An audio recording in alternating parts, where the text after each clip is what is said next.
Sa nama je večeras... Sunoka. Ok, Sunoka, imam za tebe zapravo par pitanja koje će pokazati da li bi tebe Madonna pozvala na žurku za svoj Ajde da album. vidimo. Ajde da vidimo. Jako bi volao da me pozove. Ok, prvo pitanje kaže, najbolja Madonna era po tebi? Pa po meni jako basic odgovor, ali Confessions on a Dance Floor number 1, odnosno prva. Dobro, realno, za nekoga ko je basic nismo ni očekivali ništa drugo nego basic odgovor, right? Bukvalno, Am I right? i insertujte onaj shade sound.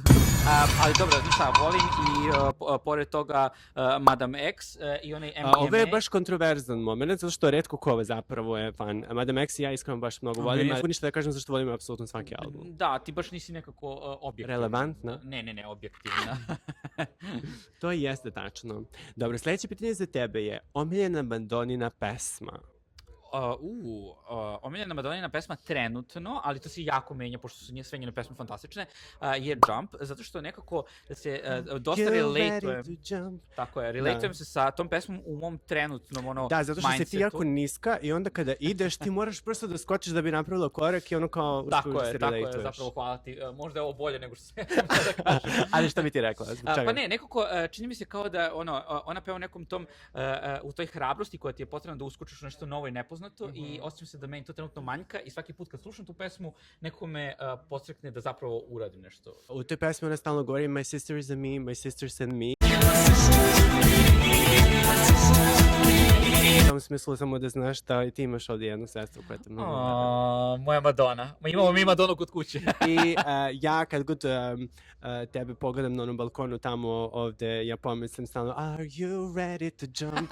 Get ready to... Sljedeći izazov za tebe je Finish the Lyrics. Everybody comes to Hollywood. They wanna make it in the neighborhood. Ok, bravo. Okay. Sad ovako, ti si zapravo i poznata negdje kao look queen budući da šiješ svoje kostime, tako da reci nam koji je tvoj omiljeni Madonna look? Možda basic answer, ali možda i zapravo i nije. Meni je njen omiljeni look kada je nastupala na Super Bowlu i kada su je uneli kao Kleopatru, po uzoru na film Kleopatra. Ta referencija mi je prosto lives in my mind rent free, zato što bukvalno taj film je inače najskuplji, ta scena je koštala nenormalno mnogo i mogu da zamislim koliko je koštao tek njen Super Bowl i kada je ušla i generalno cijela kontroverza oko tog Super Bowla je fenomenalna i cijel taj moment. Sljedeće pitanje jeste, bez koje Madonnine pesme nema žurke? Nažalost, objektivno Hung Up, iako je ta pesma meni kao više.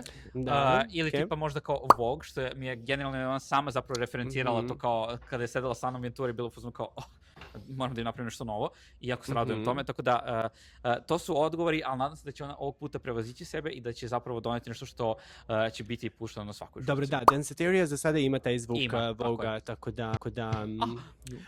Reci nam, prva asocijacija na reč Madonna. Mladež. Mladež, kao mladi ljudi, zato što oni imaju samo 16 godina. Ali i ne, pa ne znam, ja volim na primjer u svojoj šminci dosta da rekreiram taj njenaj iconic mladež, tako da meni je to dosta onako upečatljivo, također njen Gap koji je bukvalno po čemu je poznata, ali ako to izuzmemo, mislim žena koja je oblikovala čitave generacije i nažalost, na sreću, nadam se da će ovo biti njena era koja će oblikovati ovu sadašnju generaciju. Slažem se, da, definitivno. Meni je drago da će prosto ljudi moći da dožive ovu eru na način na koji smo mi to mogli 2005. Mi stariji ljudi koji smo bili za prvi Confessions. Posljednje pitanje za tebe je omiljena Madonnina pesma za nastup. Ja znam uz koje si pesme nastupala, ali hajde ćemo tebe. Ja sam nastupala uz Girl Gone Wild i iskreno to je na primjer meni bila go-to pesma, ali znaš što sad lately radim? 4 Minutes, to mi je jako onako... Da, znači, bukvalno... Nekako me ta pesma tako pokreće i iskreno ta pesma je bila zapravo prva pop pesma koju sam u životu kao počela da slušam.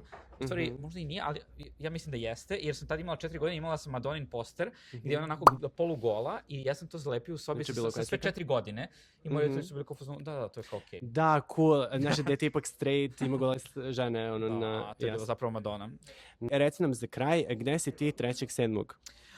Na Madonna launch partiju Dita Von Bilma maskom, mislim da je odgovor jasan i doći ću u skladu sa tim, nosit ću da kažem jednu Madonu na sebi. Ja evo čekam da vidim kako će to izgledati, a vi ako želite da vidite kako će to izgledati, obavezno dođite 3.7. naše more. Vidimo se.